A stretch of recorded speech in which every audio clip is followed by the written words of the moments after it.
Today, I talk with Dr. Scott Lowman about biology within agriculture. We discuss business operations and finance, along with the scientific research necessary to create effective food systems. All this and more on today's episode of the Justice Podcast. Everybody wants to talk, but nobody wants to listen. So here's my petition. Instead of division, let's make our mission to change the system. Learn how the world works. Learn how we can act. Welcome, everybody, to the Justice Podcast. Scott, I really appreciate you being on the podcast today. This is great to have you. For everybody listening, this is Dr. Scott Lowman, who is the Director of Research at the Institute for Advanced Learning and Research, and is also the co-founder and on the board of directors for Lynchburg Grows Urban Farm and Job Training Center. And we'll get to that in a little bit. But first, I want to just ask you the maybe more simple question of how did you get involved with agriculture, with farming? What piqued your interest? Didn't really want to do that. Didn't want to be in a lab the rest of my life. So I took a job in the pharmaceutical industry. And during that time, I teamed up with my friends to found Lynchburg Grows. And that was my first introduction to agriculture. So as a biologist, of course, a part of my time, I always studied plants, right? That's part of biology. But yeah, forming Lynchburg Grows, and then our goal was to grow food without using chemicals. Found that was very, very challenging. But then I became interested in the microbes that are associated with plants and how they can help plants grow and be healthy naturally. So we started composting and this and that. And then I ran across the opportunity to go back and earn my PhD here at the Institute for Advanced Learning and Research and study under a gentleman named Jerzy Novak. Jerzy is a pioneer in the field of studying bacteria that live inside of plants. And so he got me interested in that. I thought that made a lot of sense. At the time, we were learning a lot more about the human microbiome and how it could help, how important bacteria are to us. I think they're even more important to plants and the ones that live in the bacteria specifically that live inside of plants. So in a roundabout way, that's my answer. I fell into agriculture almost by accident because I was helping a group of friends form a nonprofit where we work with people with disabilities to grow vegetables. Yeah, can you tell us a little bit more about that nonprofit? Yeah, it's called Lynchburg Grows, and we founded it in 2003. And our focus, first of all, it's a unique property. It's 7 acres in the center of the city of Lynchburg. So it was a former rose production facility, like hybrid tea roses that you give out for Valentine's Day and such. And it had been producing cut flowers since 1920. And it has 70,000 square feet of greenhouse space. And in fact, that one property used to be 1/3 of Virginia's flower industry, according to dollars. They used to make a lot of money on roses there, but because of NAFTA and other changes in the late 80s and early 90s, the price of roses dropped, and most rose growers in America were put out of business. So the farm was just sitting there with all these greenhouses, and it had been sort of abandoned for about 10 years.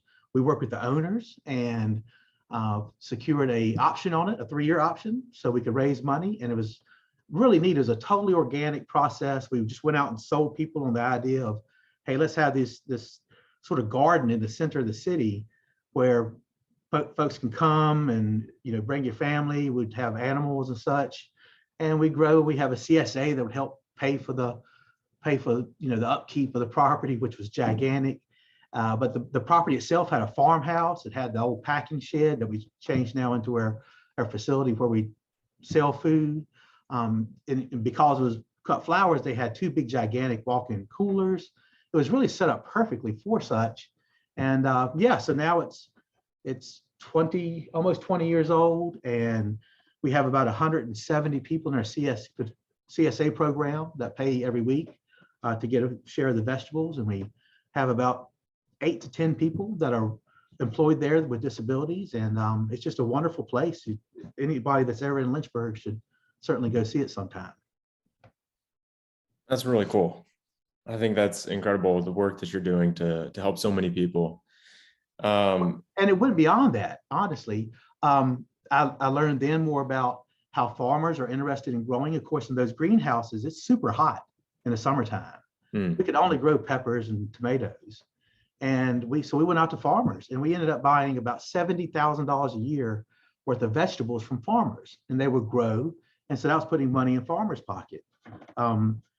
So, in addition to the job training and giving people with disabilities opportunities to participate and contribute, I also sort of learned the local food system. We became a food hub, and just to make it work, right?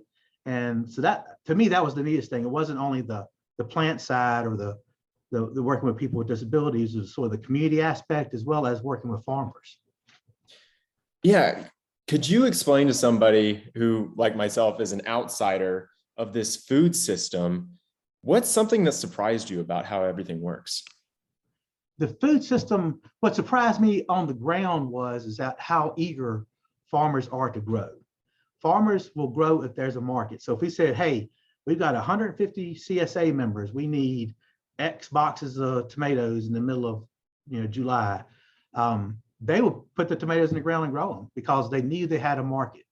So because we don't support local agriculture anywhere near as much as we should, there's not much of a market other than farmers markets. And we went to the farmers market as Lynchburg grows, but we make $150 or $200 per Saturday. It barely covered the cost. It was a big pain to do it. And I could see how other farmers would be discouraged by that. So we provide a pathway to restaurants, to school systems and others, and our CSA members for them to sell their food. And I thought that was the most surprising and the most impactful for me is if there's some way we can do it to give farmers the option in a market that they will grow. So do you think that that's a scalable solution? Like, should people be doing this all over the US to give farmers pathways, or is there a better way to enable them? The only better way, I do think it's scalable. And there are electronic options now that we didn't have 15 years ago. So there's software that can tell you what a farmer has available when they have it. You need more of just a center. So we've got funding to find a person to do that. It's called a value chain coordinator. And we haven't been able to find the right person for the position yet. But even here, I continue to push the idea of local food systems and knowing where your vegetables come from and supporting economic development. That's putting money into farmers' pockets regionally. And that, to me, is economic development. And so getting back to your roots, no pun intended, how does your scientific, like very deep scientific background play out when you get into the farming world and operations? At Lynchburg Grows? At Lynchburg Grows and at IALR.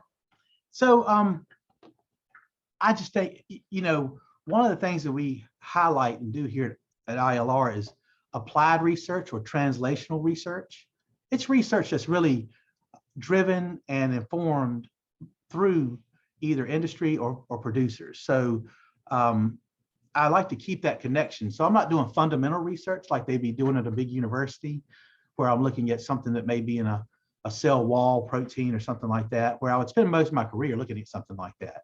We do very much applied research. We focused on bacteria, of course, like I mentioned, the endophytes that live inside of plants. And because of our funding model, we're able to go in those directions because there's not a lot of federal funding for something like that. So that would be something more of a company would typically do, or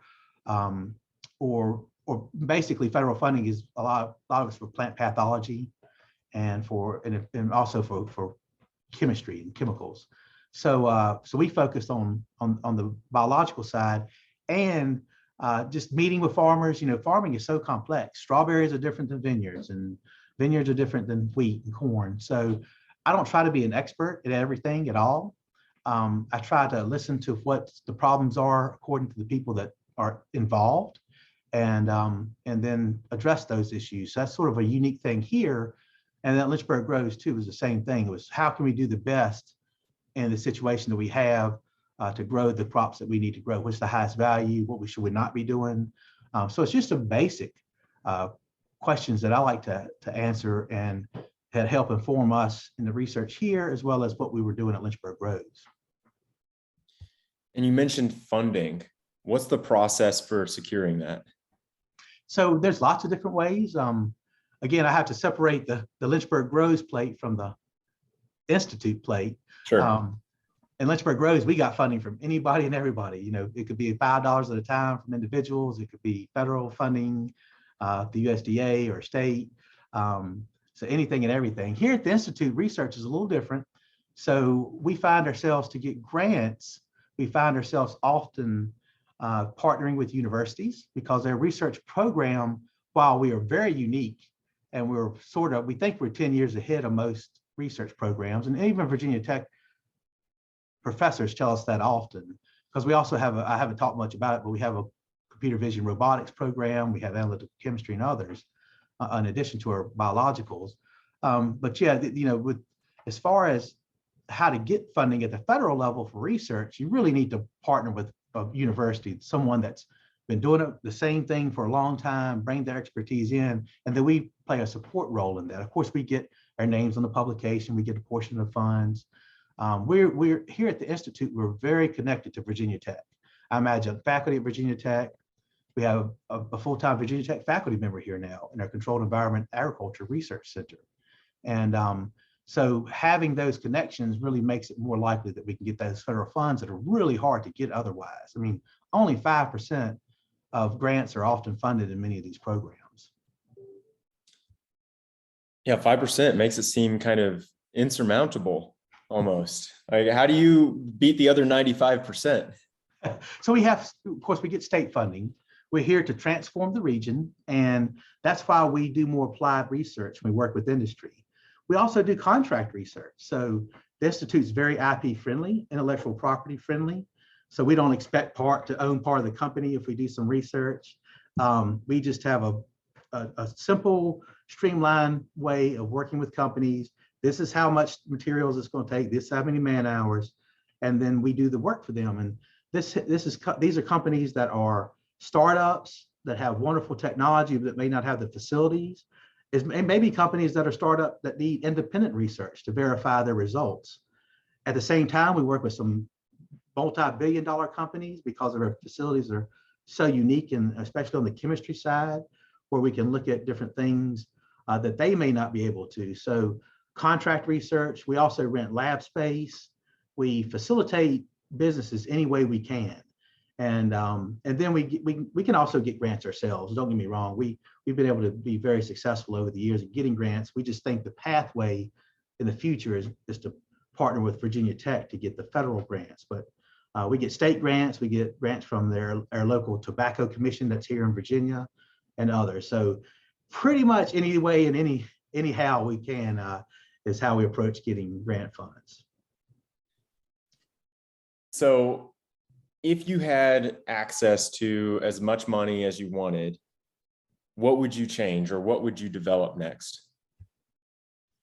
Probably just our capacity. You know, I think what we're doing, focusing on both technology and biology, is really the pathway that a lot of companies are taking now. Even companies like you would think of, like your big names like Bayer and Syngenta, who were previously, I think, more focused on either chemicals or genetic modifications. They're seeing that, you know, biology is really the underlying, the future of sustainable agriculture. And in Europe, we see that there's a lot more interest in and use of biologicals. They're much further ahead of us than we are here in the US. So I think the trends are more towards biology and of course technology. And the fact that we've invested in that already, we have established programs, is what separates us and makes us a little bit different. So coming back to the more fundamental science, you mentioned endophytes. Can you explain what that is for somebody who's not a scientist? Yeah, sure.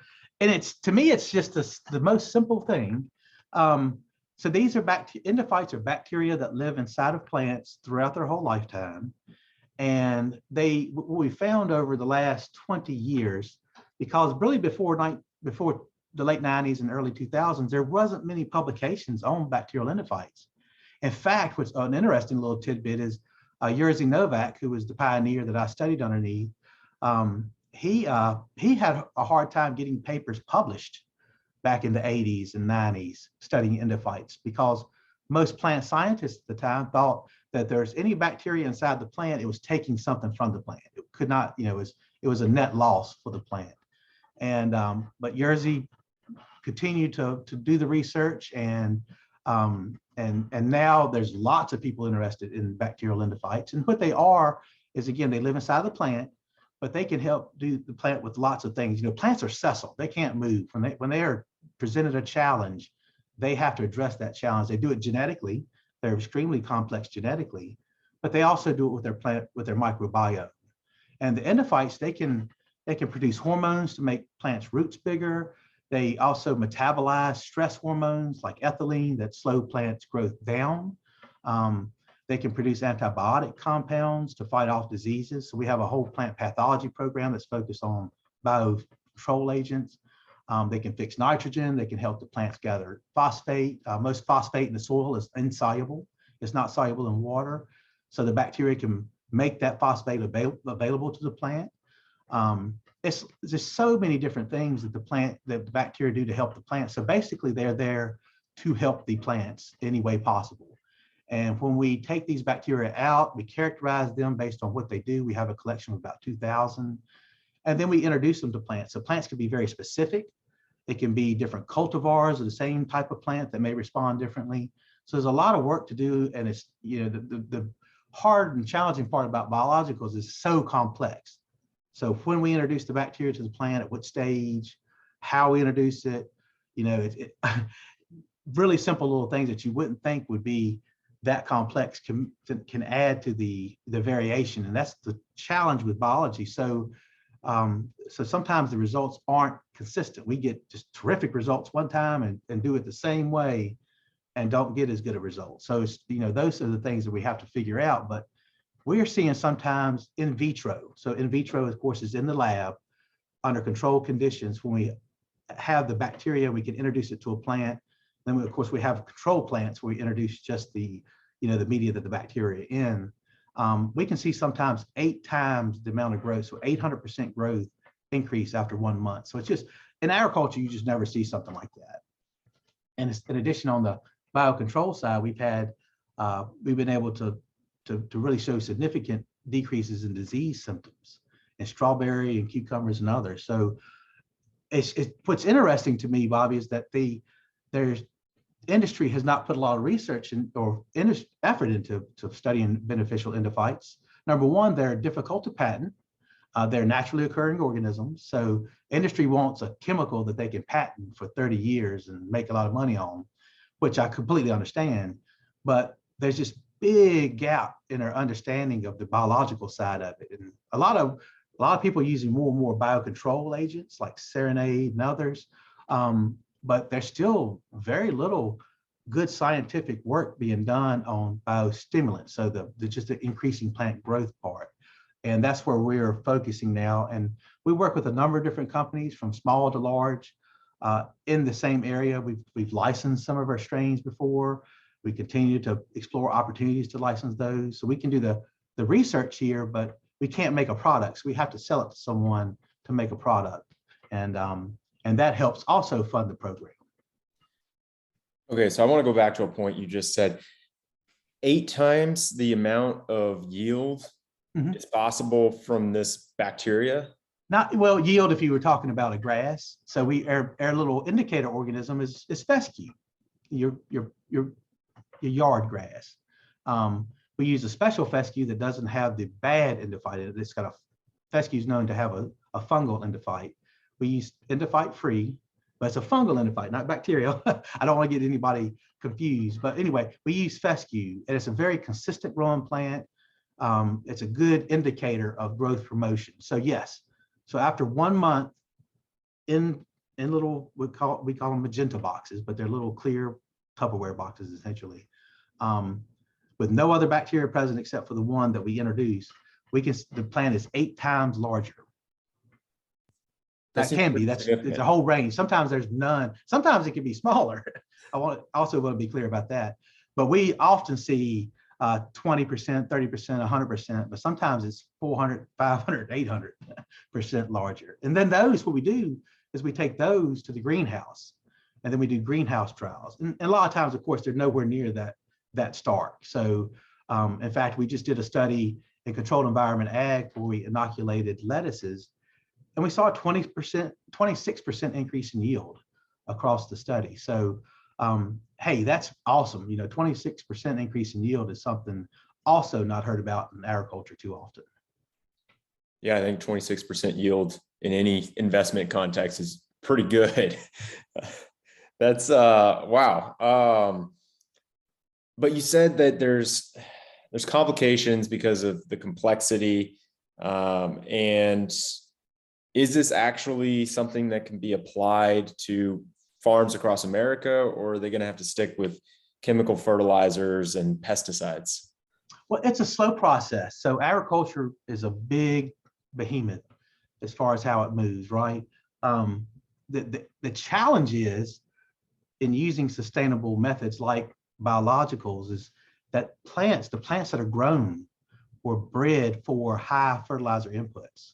You just can't take corn that was bred by DuPont or whoever based on a certain amount of fertilizer, right? So over the green revolution, we've been able to increase plant growth sometimes their yield is 4 or 5 times larger in some cases than it was in 1950. But the issue is that they were bred for fertilizer input. So they would see how much fertilizer they could give the plant and how big the plant could get. And so then that plant has a requirement. So you can't just take that fertilizer away from plants. We need to sort of reevaluate things. And as we find beneficial microorganisms that do well, I think breeding in the context of those will facilitate the more broad use. But they are being used, in fields in Europe and Argentina, Brazil, the countries that are more advanced and less tolerant of GMOs and chemical fertilizer use for all the reasons, not just because the plants need them, but the runoff, the nitrification, NO2 in the air, global warming and everything. But we need to do something. At some point, we're going to be out of fossil fuels, and fossil fuels generate a lot of the fertilizers that we have. Yeah, can you expound upon that sustainability issue with fertilizers? Yeah, of course, it's always complex, right? It's biology. But nitrogen comes from natural gas, essentially. And a lot of the phosphorus and other things are mined. It takes a lot of energy to create them. But if you look back just 100 years ago, prior to 100 years ago, it was all biology. It was just, the yields weren't there like they are now by any means. But we hadn't applied modern science to those either. But they were sustainable. You could just, all of humanity up until now has been growing food, up until 100 years ago, had been growing food just fine to feed our limited population at the time. And that's a whole nother issue, is population growth. But with controlled environment ag, that's a good example of growing food that's located nearby. We have AeroFarms, a big vertical ag company, is building one of the largest facilities in the world for vertical indoor production about 3 miles from our campus. And they don't use any pesticides. It's inside. Of course, they don't need fertilizer. The chemicals, the minimum the plant needs is already in the water, and the water is recycled throughout the whole process. The plants transpire, the HVAC system captures that water, and they use that water again. So they're much more sustainable. So we're moving in the right direction in some areas. Some areas like row crop production with corn and wheat and such, that's going to be another challenge, but it's a long-term game for us.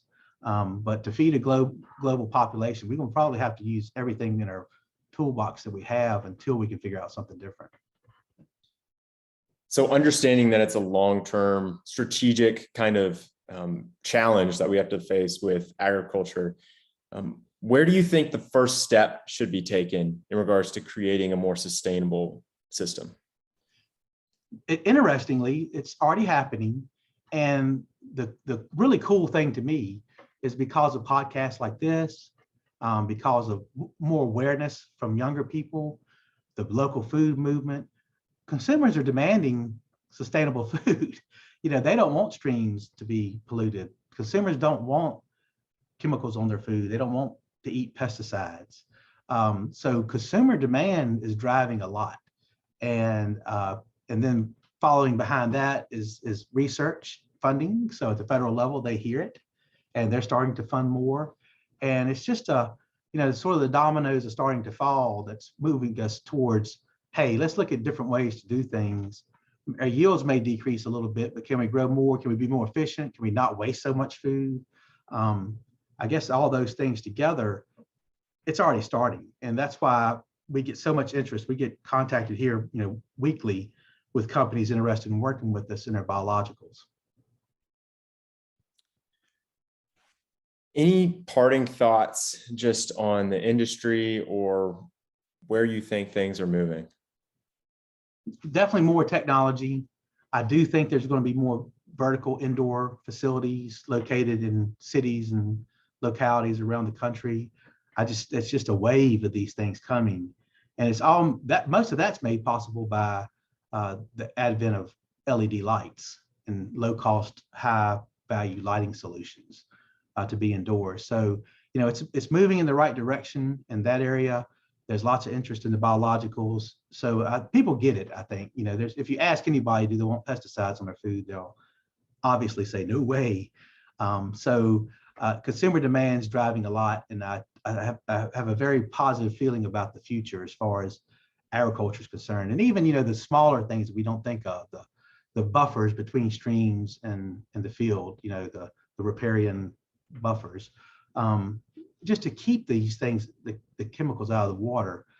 We're addressing them in little small pieces all the time. And hopefully all this will accumulate and be synergistic, and we'll find ourselves in just a few decades as being way more sustainable than we were, because it's, we got to feed a lot of people for a long time, that's for sure, with this planet. Well, Scott, I really appreciate you joining in the Bitwise Bobby podcast today on this agriculture series. And I'd like to just wrap up with a dad joke of the day, if that's okay. Sure. So a friend of mine actually just got a job as a director at Old McDonald's farm. He's been made the CIEIO. Oh, no. Well, I can follow up with one quickly if we have time. Oh, yes, absolutely. Yeah. So, I'm a molecular biologist. So what do you get when you cross a rhino and an elephant? I don't know. What do you get? Elephano.